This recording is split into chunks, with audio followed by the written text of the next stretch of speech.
In this problem, we're asked to calculate a numerical value for the equilibrium constant K, and we're given the concentrations of each of these reactants and products that exist at equilibrium.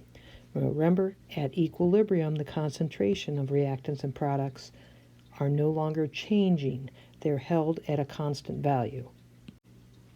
We start by writing an appropriate expression for K, and now we simply substitute in the equilibrium concentrations.